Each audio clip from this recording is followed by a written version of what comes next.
नमस्कार मित्रांनो, जय शिवराय आणि पिकअप 1934च्या नवीन ब्लॉग मध्ये सर्वांचं मनापासून स्वागत। तर 10-12 दिवस झाले आपले ब्लॉग आले नव्हते आणि फायनली आज कंपनीचा कॉल आला होता की एक बुकिंग आहे, मटेरियल भरायचं आहे आणि आपण डायरेक्टली लोडिंगला पोहोचलो। दुपारचा टायमिंग आहे, 29 तारीख आहे सोमवार। तर आपण आता लोडिंग पॉइंट वरती गाडी लोडिंग करून घेतलेली आहे आणि हे मटेरियल घेऊन जायचं मित्रांनो आपल्याला अलिबागला, जे तुम्हाला थंबनेल वरती लक्षात आलं असेल।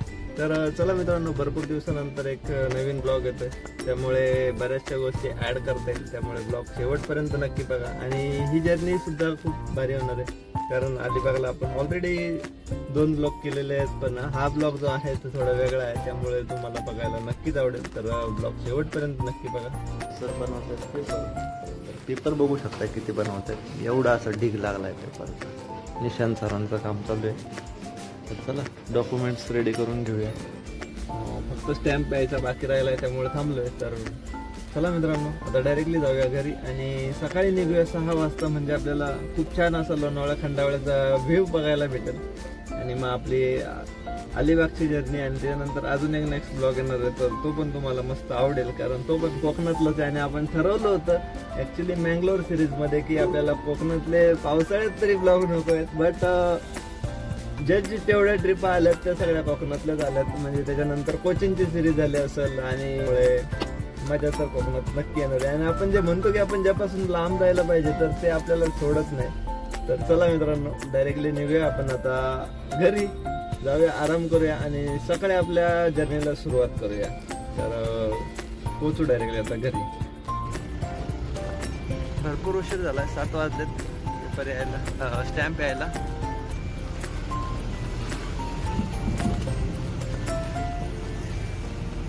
आता ट्रॅफिक पण लागेल बऱ्यापैकी।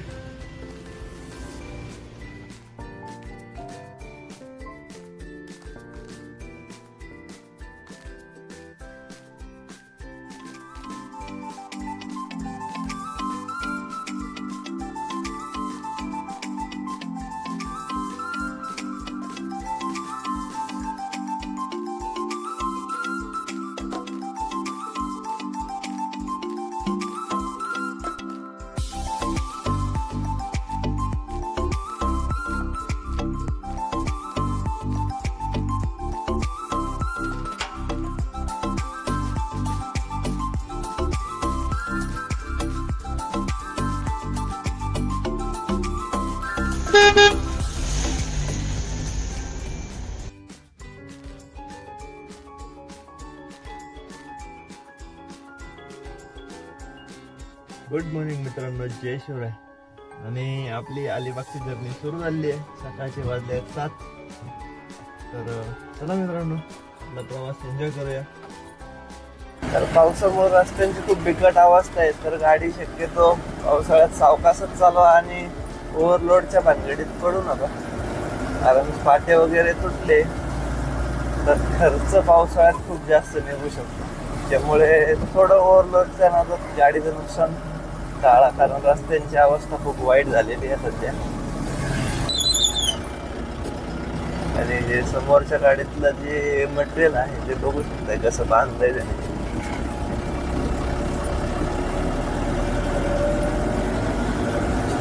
आता हे मटेरियल जे येईल ते ओव्हर हाईट मध्ये काउंट होईल।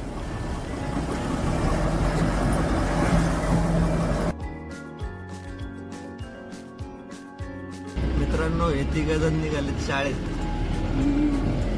त्यांना आपल्याला सोडायचं शिरगावला। तर बाळांनो, मला एका प्रश्नाचं उत्तर द्याल का? ठीक आहे, द्या। मोठं होऊन तुम्हाला काय व्हायचंय?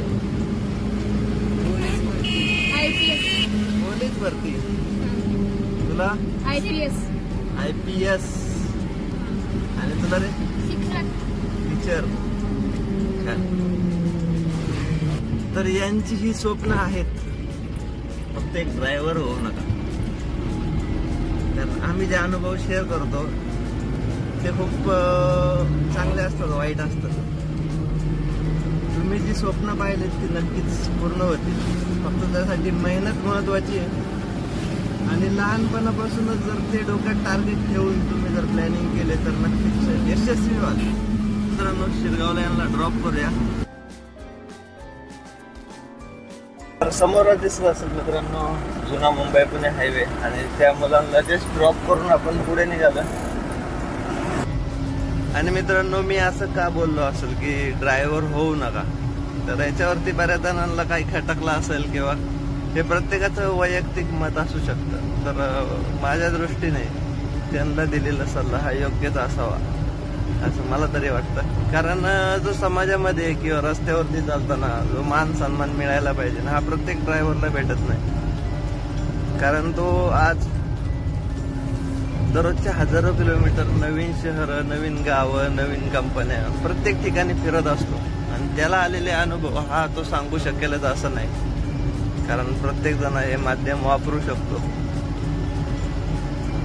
बट त्याला जर विरोध करायचा म्हटलं तर रस्त्यावरती चालताना किती गोष्टी फेस कराव्या लागतात. हप्ते, इंट्र्या, दमदाटी, वसुलीवाल्यांची दमदाटी, त्याचबरोबर ट्रान्सपोर्टरचा त्रास, त्याचबरोबर कंपनीवाल्याचा त्रास, म्हणजे प्रत्येक छोटी मोठी गोष्ट तो फेस करत असतो. आणि त्याचा एवढा अनुभव हा दुसऱ्या कोणाकडे तरी नसेल प्रवासातला. आणि त्याचप्रमाणे जर त्यांना मान सन्मान भेटायला पाहिजे तो समाजाकडून भेटत नाही. परत एक्सप्रेस हायवे आणि ह्या भावाची गाडी मध्येच बंद पडली आहे. जर हा 100 मीटर पुढे येऊन बंद पडला असता तर काय झालं असतं, म्हणजे या जागेवरती जर बंद पडला असता तर रोडच बंद झाला असता. तर पावसाळा असल्यावरती मित्रांनो शक्यतो ताडपत्रे बदलून घ्या, कारण आपल्यावरती मालाची जबाबदारी असते. त्यामुळे जर ताडपत्री खराब असेल तर बदलून घ्या. जास्त महाग नाही, साधी जरी टाकली आणि तुमची जर जाड ताडपत्री असेल तर साधी ताडपत्री पण वापरू शकताय, जी पाणी आतमध्ये येणार नाही आणि मटेरियल भिजणार नाही. नवीन ताडपत्री टाकली ऍक्च्युली एक, आणि जी कापडी ताडपत्री होती ती काढून ठेवली आहे. हे खंडाला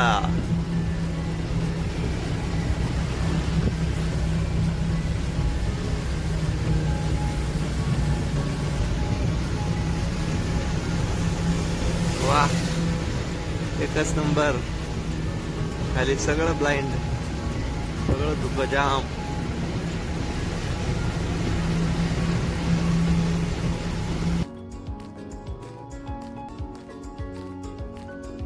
तर पाऊस कसा वाटतो मित्रांनो लोणावळ्यातला? भरपूर असा पाऊस झालाय आणि आता जस्ट उघडलाय.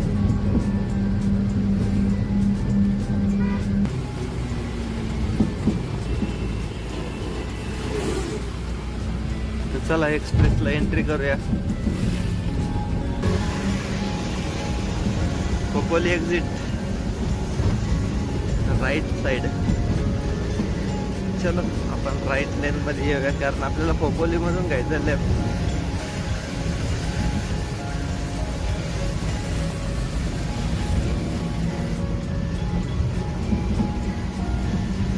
समोरचा डोंगर किती मस्त वाटतंय ना. धुक्याने जाम दाटलाय, म्हणजे धुकं जाम झालंय.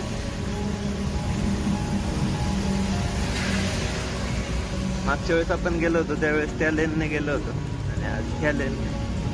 आणि पावसामध्ये ब्रेक लागत नाही, खरंच ब्रेक लागत नाहीये. चला जाऊया, सावकाश सावकाश जाऊया. कारण आपण लायनरचं काम केलं होतं, मागचे लायनर नवीन टाकलेले आहेत, तर जोपर्यंत ते रुळत नाहीत तोपर्यंत ब्रेक कमी लागतात.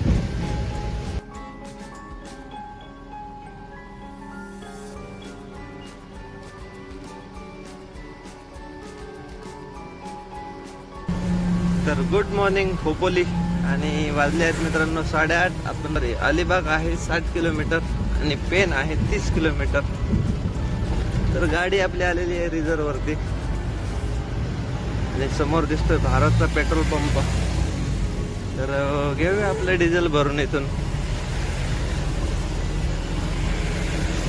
Left petrol pump.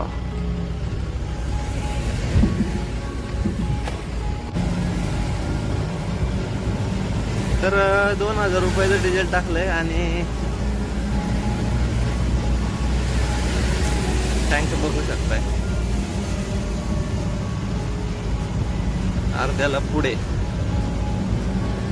आणि ऊन पण पडलं आता.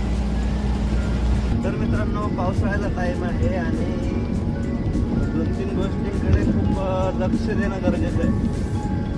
जर आपण प्रवास करत असाल, लॉंग रूटवरती चालत असाल किंवा लोकल चालत असाल तर पावसाळ्याच्या अगोदर आपले टायरची कंडिशन चेक करत चला, कारण भरपूर मोठे प्रॉब्लेम्स होऊ शकतात.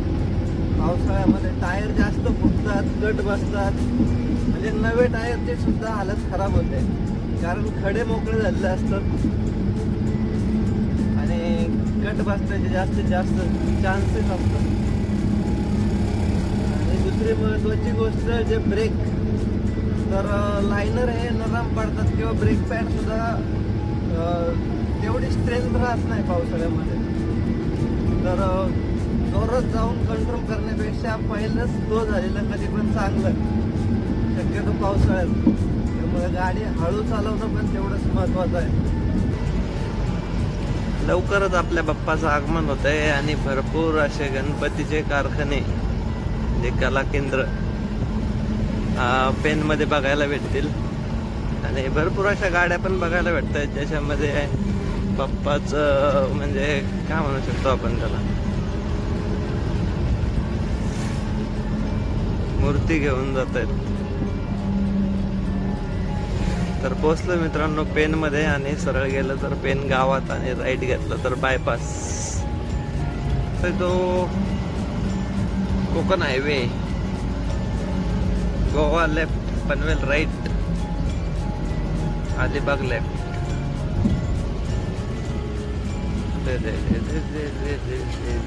Work in progress. रस्ता बंद केला आहे, पुढून जावं लागणार.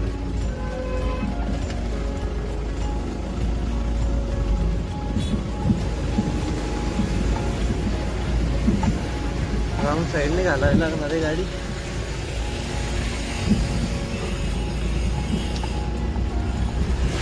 आणि ब्रिज वरती ट्रॅफिक बघू शकताय किती जाम झालाय.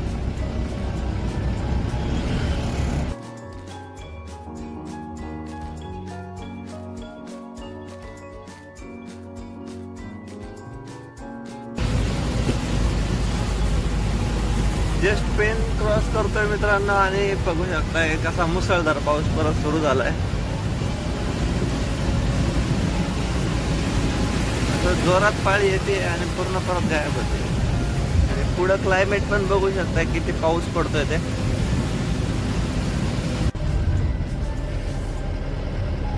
मित्रांनो लोकेशन बघू शकताय, पण एवढं किती वेळ लागतो कारण डॉक्युमेंट रेडी करायला टाइम जातोय. त्यांनी नाव नंबर वगैरे गाडीचा नंबर वगैरे घेतलाय पेपर रेडी करायला. तर बघा मित्रांनो आपला ड्रॉप आणि कंपनी दाखवतो तुम्हाला. आपल्याला कोणत्या कंपनीत मटेरियल सोडायचं होतं.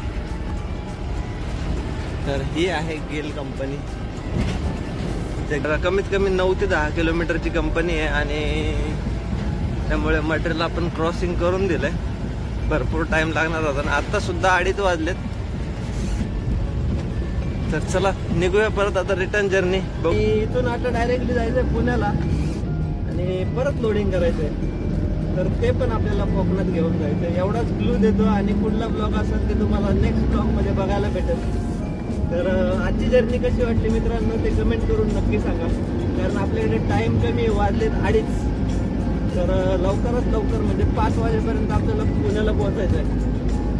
तर थोडा फास्टर जाऊ, जे लोडिंग करून घेता येईल आणि उद्या सकाळी परत निघता येईल. तर आजचा ब्लॉग कसा वाटला ते कमेंट करून नक्की सांगा आणि आवडला असेल तर एक लाईक तो बनताय. चला मित्रांनो पोहोचू डायरेक्टली पुण्याला.